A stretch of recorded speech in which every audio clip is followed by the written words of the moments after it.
Welcome back, everyone, to the Hearthstone Grandmasters Week 5 final day. It's Super Sunday, and we have two more matches for you. That was our halftime break as we celebrate TJ's 5th consecutive win in a row over Simon Soto-Welt.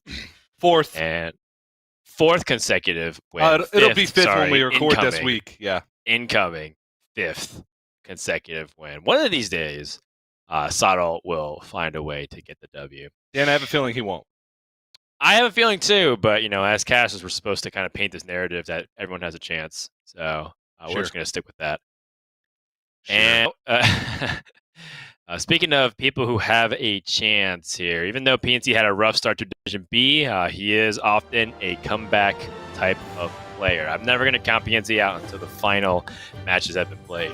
He's currently down in the standings overall, but, against PapaJason, who's also kind of had some shaky moments on broadcast, maybe this is an opportunity for PNC to pick up a much-needed win. PapaJason got his first win earlier this week on broadcast, but there's some moments where it just kind of looked a little sloppy, like we weren't sure if he saw his own lethal or he was going for elaborate BM, but not a big deal. He overall still has a very solid grasp of what he needs to be doing, and also he's just a really cool guy. So maybe my personal feelings might get in the way here because I like PapaJason a lot on a personal level, but I hope that his results can continue to pick up because it'd be good to see the newcomers really challenge the old guard for superiority here. Yeah, PapaJason is overwhelmingly positive.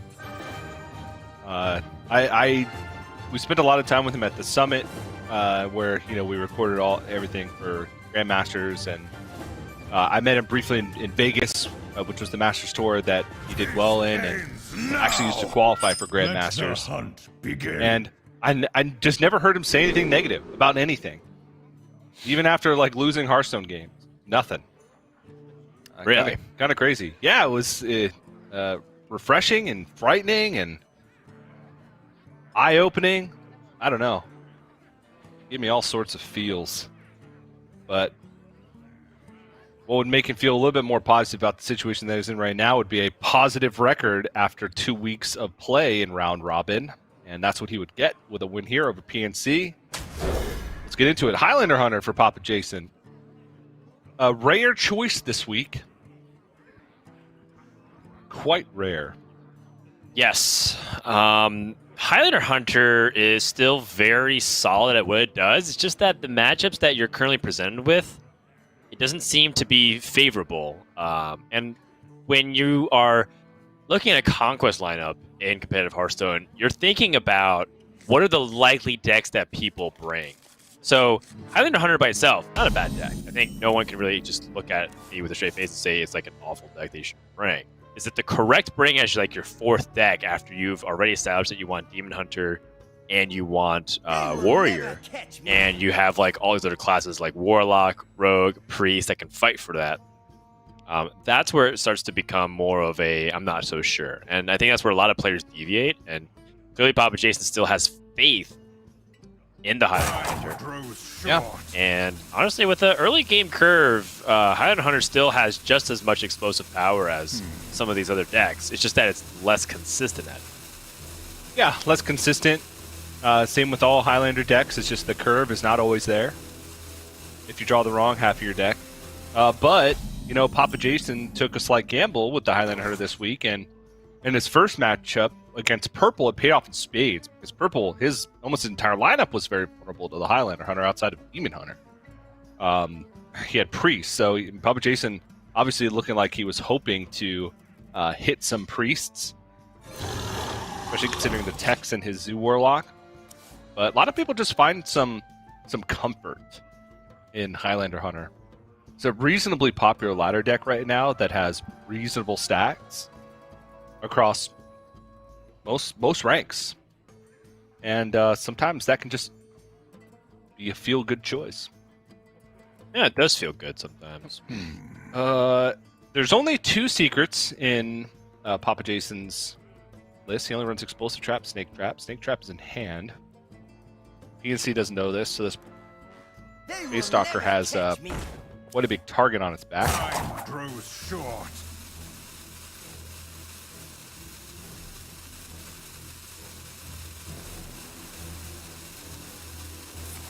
Well, for PNC's perspective, he has an opportunity to deal with this Phase Stalker and keep developing proactively, and I like this. Thanks a lot. The Twin Slice allows him to get that Overseer out and pressuring and follow it up on the following turn. Now if I'm PapaJason, that's the best way to go about this. Stormhammer does set up the best possible plays for the following turn. And maybe utilize Zephyrus defensively here. Yeah, nothing really from Zephyrus that could have helped him in that situation. Maybe a Forked Lightning? All I see is weakness. Or reasonably, a Holy Smite.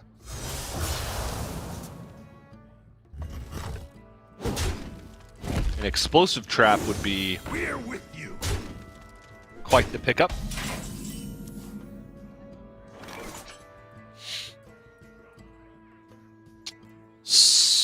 Would Zephyrus give Explosive Trap? Interesting. I think Zephyrus would give you like Cleave and Backstab and maybe like Arcane Explosion. Those are some of the removal spells. It would give you a 2-drop to try to fill out the rest of the curve. And I think it's kind of like what you're saying, to play for the following turn. But this definitely tests your knowledge on what you know Zephyrus does. He could go for some type of manipulation with it by going like Snake Trap Zephyrus. Okay. Get the backstab Satyr Overseer. And PNC is very likely to trade one of these 2-drops in. I move quickly. And then you get the snakes.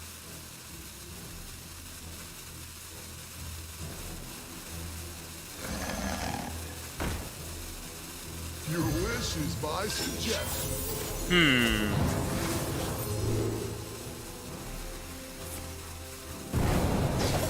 Holy Nova was also interesting there. Yeah. So there was that backstab. What was the third offer? It was really quick. It's Holy Nova, backstab, and Oh, I didn't even see. I saw it, but it's slowly slipping from my mind, Dan. It's slipping into my subconscious. Help! man, if only we were on a platform that led you to rewind immediately.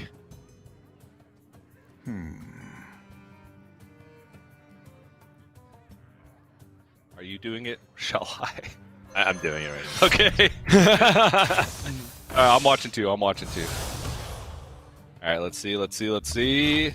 Temple Enforcer. So Yeah, it was a we're Temple kinda- Enforcer. That's what we're talking about. It offers you the proactive play on the following turn. And, you know, I think that's what this deck really wants to be doing, but the difference is that the comeback potential for the Highlander Hunter is largely tied in with their top end. And I don't get the feeling, TJ, that this game is going to go that long. I grow impatient. Really, his only comeback tool was Zephyrus. Yeah. And it was a slightly discounted SI7 agent in that situation.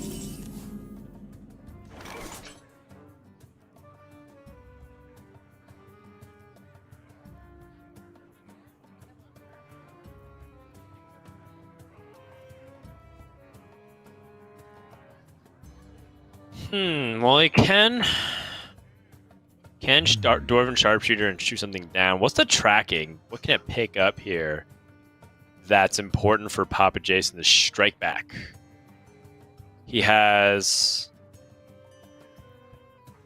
Explosive Trap, which would help, and also the Face Stalker already had died, so that's not an option.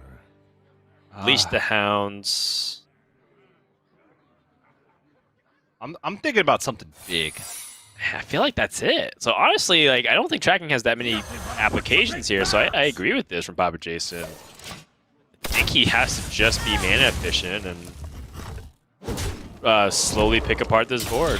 Lose out on the the Storm Hammer plus the Dragon synergy.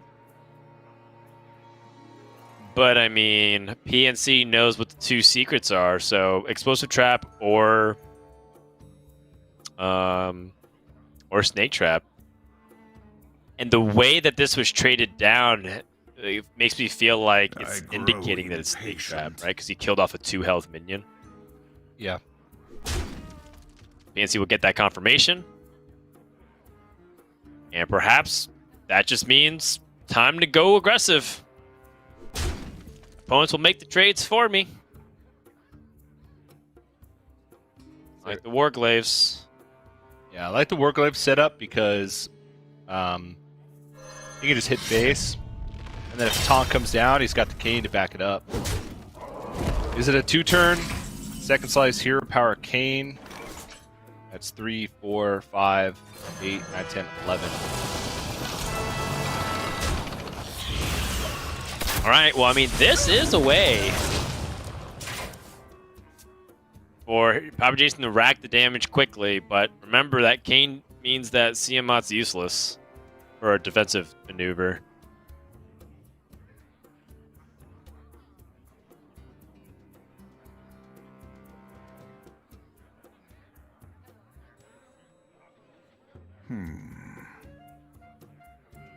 Yeah, Tiamat was probably like the best 7-drop PapaJason could have hoped for. Like just the best card to be defensive in the deck in the situation when you've just stabilized on board. And it still just doesn't feel like it's enough. I grow impatient. Right, it just seems like he's a couple of turns behind. Oh, jeez. Oh, jeez. Okay. Yeah, he's dead. Yeah. He's real. Super dead. Because now, PapaJason sets up the taunt, his Cane Sun Fury, and just goes phase with everything. So, in PapaJason's mind, the best play still is... Oh, actually, is it Tiamat? It might actually be something else because of Hero Power and get the Dragon Bane value while you can. But he also is staring at weapon damage, so... I'm not sure if there's a card that can pull him out of this. Just taking a look at his deck list. There's a lot of like rush and proactive plays like that, like Faces Corruptor. But it's not enough.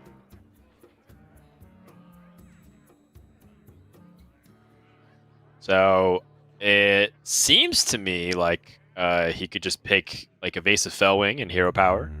Get that 5 damage to face. Present a very reasonable board where he's actually threatening 2-turn lethal. So I guess the consolation is PapaJason did find a way to turn it, but he was just too slow. Yeah. And I honestly don't even know what... Faces Corruptor does like none of those things. Right. Doesn't set up a 2-turn, doesn't protect him. Hide behind yourself. Yeah, but I mean, Still find we knew that there was a lot of draws to end it, and so did PapaJason, for the most part. That's going to wrap up game 1. PNC up 1-0. Demon Hunter on a rampage. Just trying to redeem itself for yesterday's performance, and PNC gets the win here. Yep. Nicely done.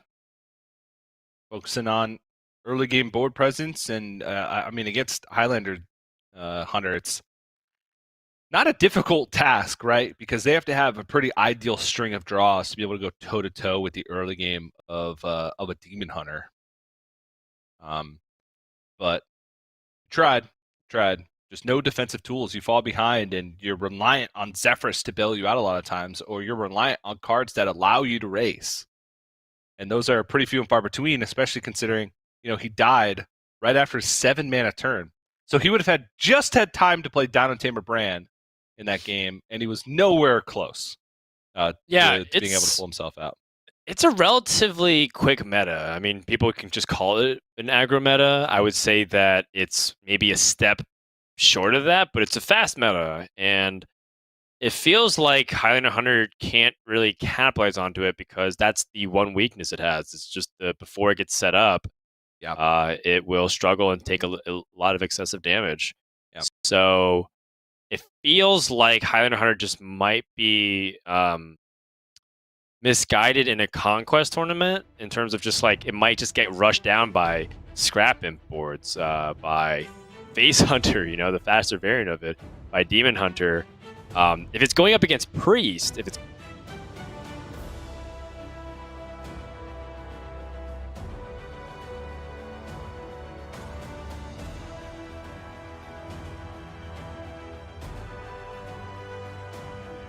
There was one spot where I feel like there might have been room for some different lines, notably the Phase Stalker.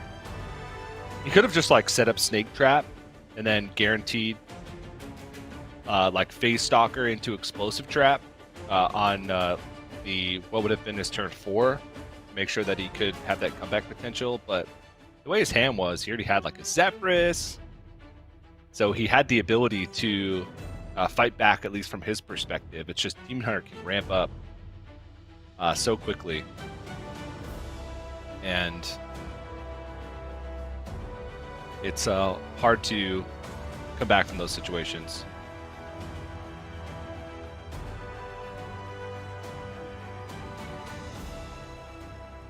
All right, PapaJason going to go out, throw out the Highlander Hunter once again. This time it'll be against PNC's Charge Zoo. Despite the criticisms that I've thrown around for the deck over the past few weeks, it has been picking up some clutch wins.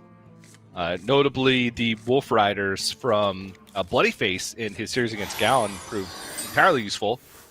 Without a Hand of Gul'dan or Scrap Him start, he was able to still piece together a win just by pure aggression. So ended up working out quite well. Now PNC doesn't have the greatest of hands. Shield Bearer, Bluegill Warrior, Expired Merchant is the opening. But again, Highlander Hunter. Not known for the fastest of starts, and PapaJason's curve is not the most fantastic. But because of how PNC's opening is, he's definitely got time. He's got things to protect himself with Bone Wraith, with Explosive Trap for some of these smaller zoo boards. Does need to make sure that he's curving out nicely. Wouldn't even mind seeing like a Storm Hammer here and roll that into Primordial Drake. PapaJason doesn't want to give up the curve just yet. Pretty low value minion to Corrosive Breath, honestly, though.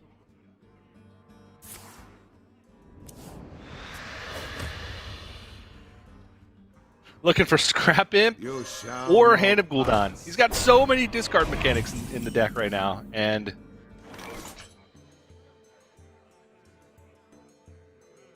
just not drawing Hand of Gul'dan. And that's the problem with these lists that are all in on those types of strategies. That's right. They can feel weak when you don't pick up the right cards for the situation. And there's Scrap Imp, so that's a start for PNC. But it's going to take a few turns to activate. He doesn't have Hand of Gul'dan to refill. The minions in his hand aren't the best with Scrap Imp. They're good, but Bluegill Warrior is 2 mana 4/3. That's going to take a couple turns to activate. He doesn't want to part ways with his Nightshade Matron just yet, at the risk of discarding the Scrap Imp, because that's kind of what's piecing together his hand at the moment. So if he just Scrap Imps and kind of passes the turn here, Possibilities. PapaJason's going to be able to start piling on some damage. And that's a scary proposition when he's already at 23, and he's going to be completely giving up the board if that's his play. Yeah, maybe just I think maybe just playing the Scrap Imp here and hoping that the comeback mechanisms are powerful enough is good here. I think the Soulfire also could be justified. Wow. Read. All right. Well, it gets rewarded with the Hand of Gul'dan. Yeah. But is it too late? That's the question. That is the question. This is not a deck that truly punishes you for that, though. Like, PapaJason develops a Bone Wraith. That's not the kind of punish that you expect from the Hunter. Yeah, PapaJason has, played this pretty slowly. The Corrosive Breath on 2 instead of going for development. Bone Wraith on 4 instead of, trying to fish for more powerful plays in the coming turns. Yeah.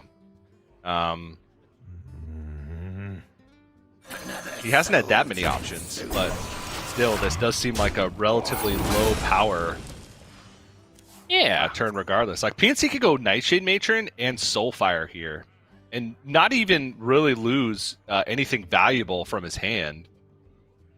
And then Scrap Him comes out next turn. PapaJason has to have a massive turn if he wants to punish a potential power turn from PNC. Yeah. Yeah.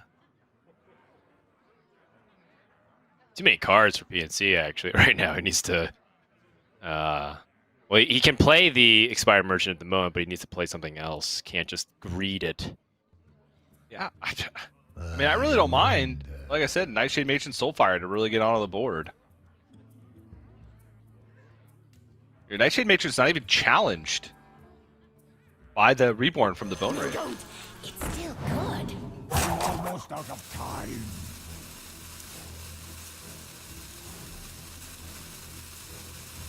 Wow. He's got every discard mechanic in his hand. Wow. Oh, what? Wow.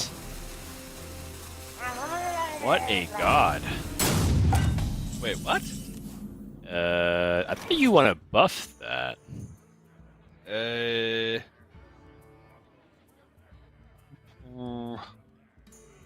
Yeah, 2 1-drops seem pretty good there. Yeah, another thing that I was okay with was also playing the other expired merchant, but Yeah, because the Nightshade Matrons actually kind of counter each other. Yeah, in that spot. Yeah, they do. Like dumping 2 1-drops also like gave him a little bit of hand space for both Hand and Gul'dan. Not that he needs it, but he could have gone like Blazing Battle Mage and Guardian Og Merchant on the Blazing Battle Mage, so he sets up 2 additional power than what he set up right now. He gets to keep the Charger for like more potential max damage. Oh, okay. This is a good setup for PapaJason though. Sets up the Explosive Trap under the assumption that by clearing these minions, PNC won't be able to hit the Explosive Trap this turn. And then next turn, he could go Varanus, reducing everything's health to 1, and essentially getting rid of PNC's Ooh, I like it. explosive play onto the board. The problem is, PNC can't even play all these cards that are buffed in his hand right now. That's the He has problem. He's limited by mana. He's limited by mana. Like he has hundreds of stats in his hand. Maybe not hundreds, but in the high 2 digits worth of stats.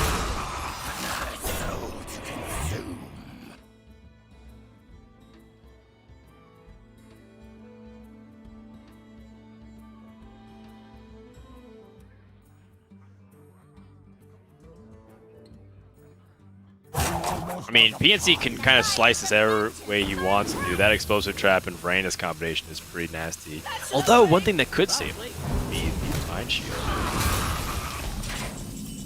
But doesn't go for the Divine Shield now. Right. And he gets this swing. This was a really good setup by PapaJason. I like it. Yeah. And PNC still has some pretty good power. It has drawn, that 1 copy of Hand of Gul'dan that died with the expired merchant, so the Nightshade Matrons get to live in harmony once more.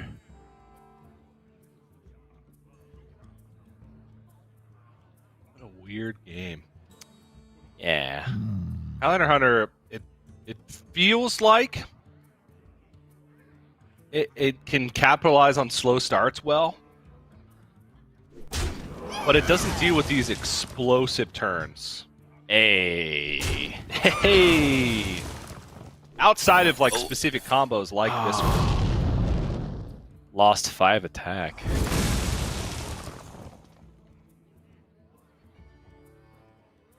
I don't know how much that matters, because there's a lot of ways for your opponent to kill your things with Roger's Drake, and in this case, we're just diving Griffin. Here's a situation you brought up also, Dan, is... I did?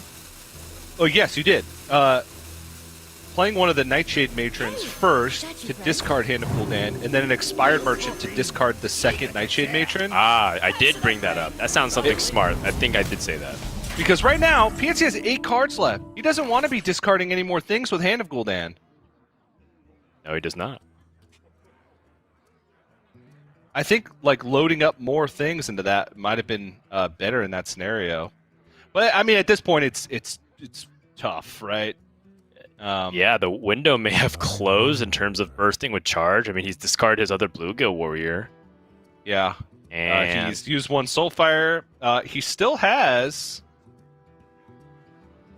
No, he doesn't. He has one Stone Dust Boar. He cut the Riders. Still has a lot of power, though. Both Nightshade Matrons do have the buff, I believe. But Abusive Sergeants don't. But that's a lot of burst damage that he has. yeah, and PapaJason can shut it down with a bunch of trades.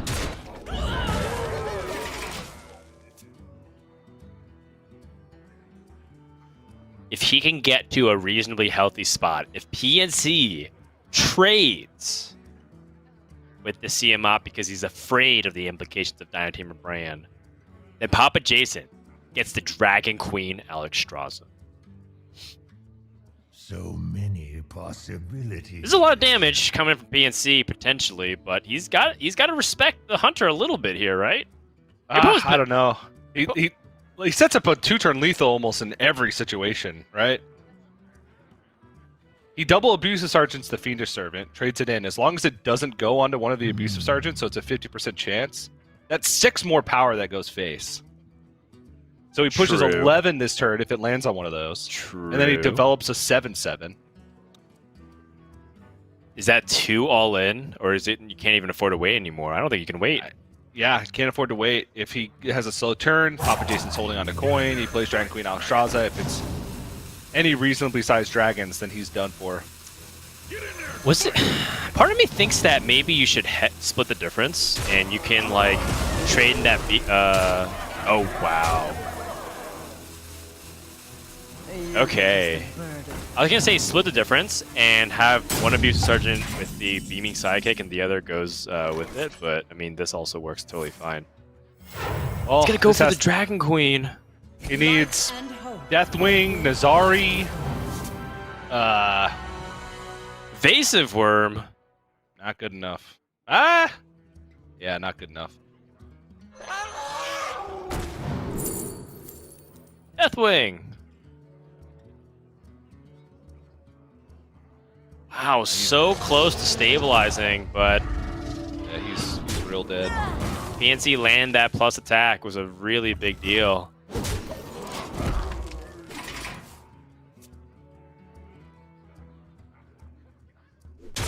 And that is going to do it. PNC's able to get that aggression anyways. A little bit of a tricky situation with so many cards. But the important thing after that game is that PNC's up 2-0. Yeah. Whew.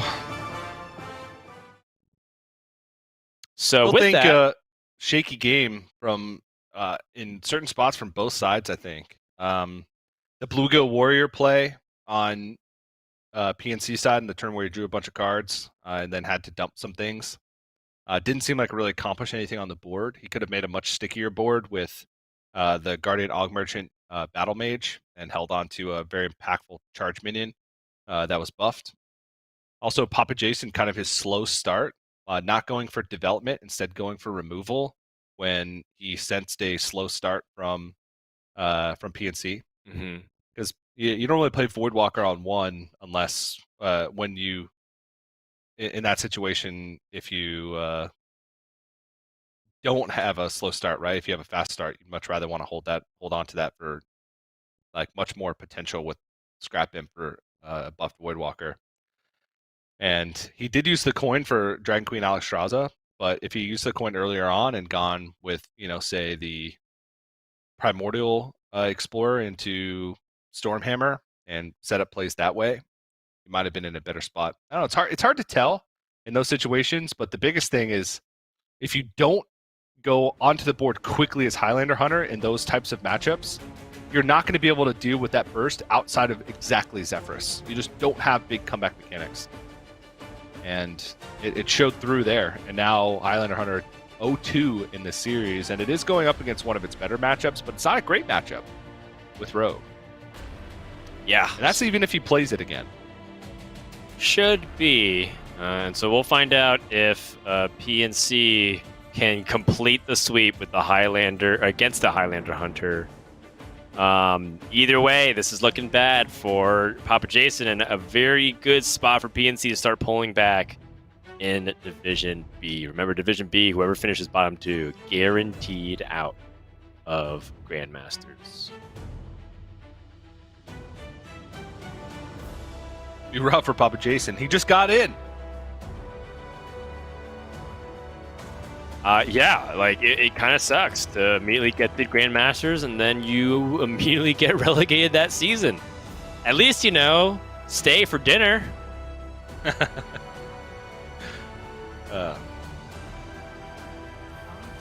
of a mixed bag with the newcomers this season. PapaJason and PapaJason. If PapaJason loses here, we'll both be on the struggle bus. Language Hacker, actually looking pretty good right now. Empanazato, PapaJason, and Language Hacker represent the three like possible ways that you can kind of perform in Grandmasters. Language Hacker doing very well, very consistent, always like a threat. And his lines of play in his decks are really cool and sometimes different. PapaJason plays a little different, but he hasn't had any real success yet, except for one series on broadcast. The first 3 weeks of Swiss, he's kind of bombed out. So those are two extremes. And in the middle is a streaky Empanazato. When he hits, he's getting first place. When he's missing, he's kind of missing real hard and going 0-4. So it's tough. It's tough to kind of be right in that middle place because Empanazato, even though he's had great performances, could also still be in that seat, similar to PapaJason. But we'll go ahead and cross that bridge when we get there, TJ, because right now we're still in week 5. And after this game or this series and the next one, we'll be halfway through the round robin. Lots can change. Even during a 7-week round robin, as PapaJason, very likely to pick up this wild growth here, finds it. Oh, no. It's also going to be met very promptly by Edwin Van Cleef. Yeah. Even after that, we've had a 7-week round robin in the previous seasons where a lot changed even the final 2 weeks. So, not going to count anybody out here. Except for PapaJason. He's out right now in this game, right? I don't think he's out, actually. There's a lot of things he can potentially pick up. If he picks up one Rotten Drake, he's right back in it. It's just that it feels like this is a position where Rogue often wins. I am not a fan of Zephyrus into Wild Growth against Rogue. I don't feel like you need the mana. You definitely need the removal. You definitely need the removal. Oof. Like, even if the argument is, oh, my hand is expensive, I need the mana to ramp up. I think the better way to approach a situation like that is, my hand is expensive, I need this Zephyrus to buy me time. And I don't feel like mana is the time. I feel like removal is the time.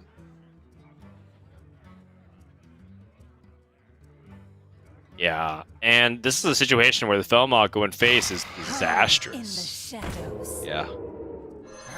I mean, Edwin's gonna die, but not before he dealt half his opponent's life total.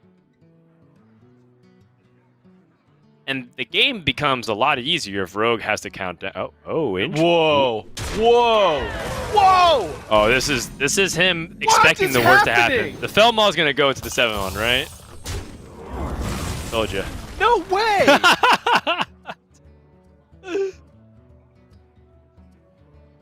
Even still, TJ, that's a lot of damage. There's not a world where either of those things are okay.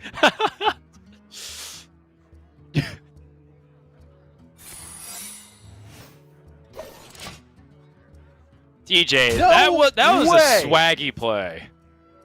That was a play to style on your opponent. I hate everything about what just happened. So From the very go ahead, TJ. start of this game, I don't know. So the reason I can identify 2 reasons why PNC would do that. One,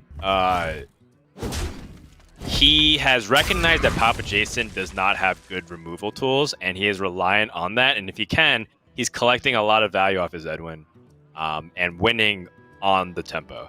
The second is that PapaJason's low on cards, and he has a lot of card generation. He has 2 invocations for Galakron.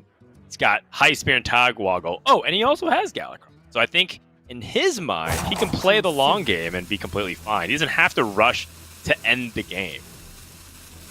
The one caveat to all of that is, what if PapaJason is holding the actual goods? Which he kind of is, to be honest. He does. I mean, PNC is safe from the Dino Tamer brand this turn.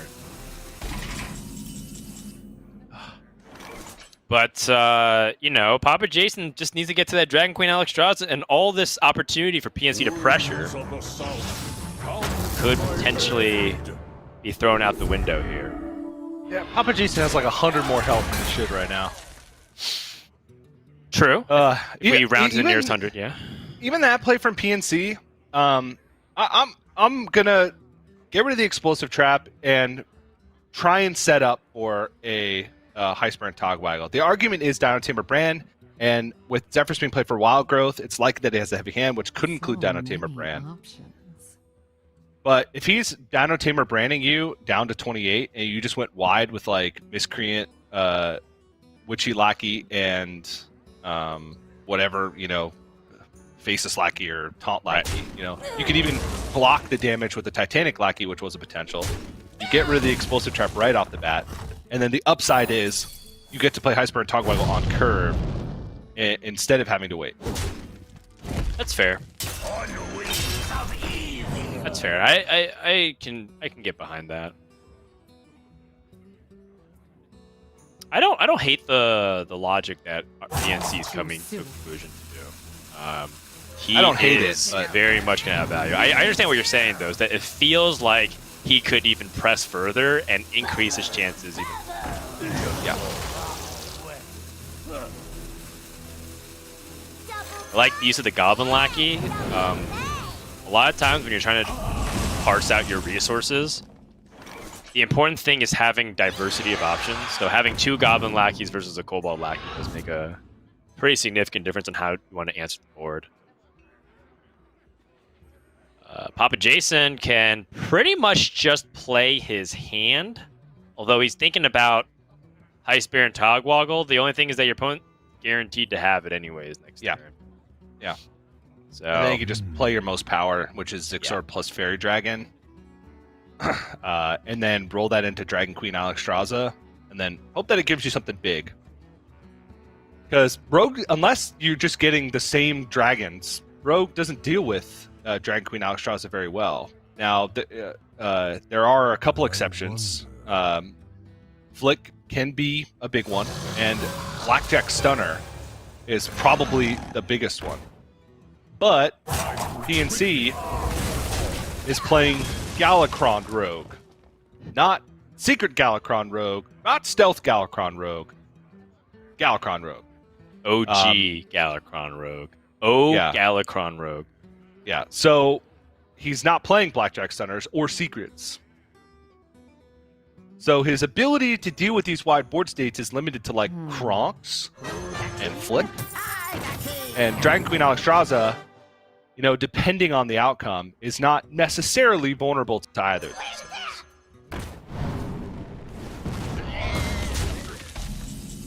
But the outcome of this Dragon Queen Alexstrasza will tell us a lot about how the state of this game is going to go. All right. Base of Draconids. Big boy. Spell Hunter. Squall Hunter. Reading is hard. Huh. Big beefy minions did not play around the betrayal, but Didn't play around Betrayal. Also, his Draconid dies on board. He could have traded over a Lackey, and his Draconid would not die on board because it can't be Yeah. targeted by spells. yeah, I think he may have rushed that attack a lot. Oh my god. Look at that. Flick. Faceless Corruptor.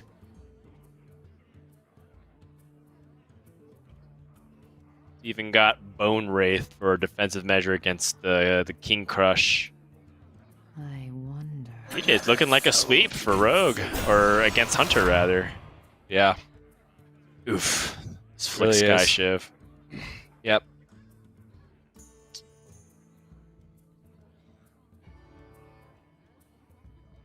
Yeah,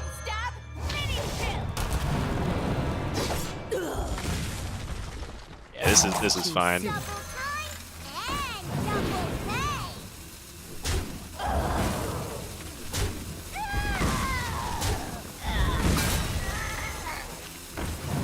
Pretty much however PNC chooses to slice this, he is very, very far ahead on the board. And PNC not just playing his cards, and PapaJason drained completely out of resources. And barring a miracle series of outcomes here, PapaJason is locked down. And the hardest part, I think, to accept is that PapaJason drew his good cards. He drew Zephyrus, drew Dragon Queen Alexstrasza, got an opportunity to safely land both of them. And yet nothing happened. Oh no. Dragon Bane just shooting down a 1-1. It's a rough life. Yep. And that is Pretty much lethal. Alexstrasza set your opponent down to 1. You know that it's Snake Trap because you saw Explosive earlier. Yep.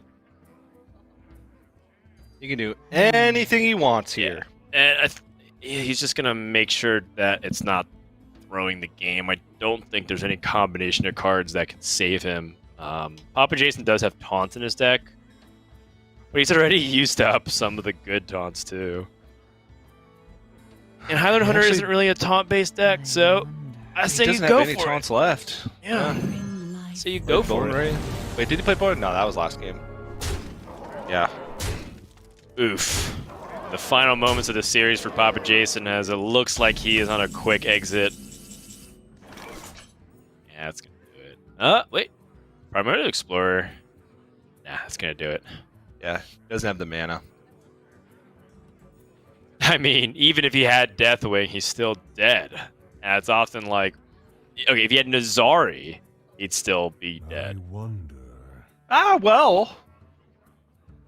There's only 22 damage on board. He wouldn't be dead. Yes, he wouldn't be dead. You are correct. Well fought. But that's going to do it. So PNC, quick 3-0 over PapaJason and improves to a 1-2 record. A very big victory for him in Division B. And overall, I got to say that series was a pretty interesting contrast to the previous one where it felt like there was a lot of interesting deviations from what was the expected norm. When you have an early Edwin, for example, you should be kind of pressuring because that's what Rogue often does best. And yet PNC spotted an alternative line, which I guess in his mind went from whatever his percentage was to win. He felt like it was higher if he just played it slower from that point on, and got rewarded with a 1-4 attack off the Felmaw, which was just that was a pretty hilarious moment. Not gonna lie. Wasn't it 1-5 attack? Maybe it was 1-4. There was the Spy Mistress and the Miscreant, I think. Yeah. Either way, that's it for match number 4. And that sets the stage for our final match of the week. We have Zalay and Muzzy. Zalay and Muzzy, 2 players who entered yesterday undefeated, and 2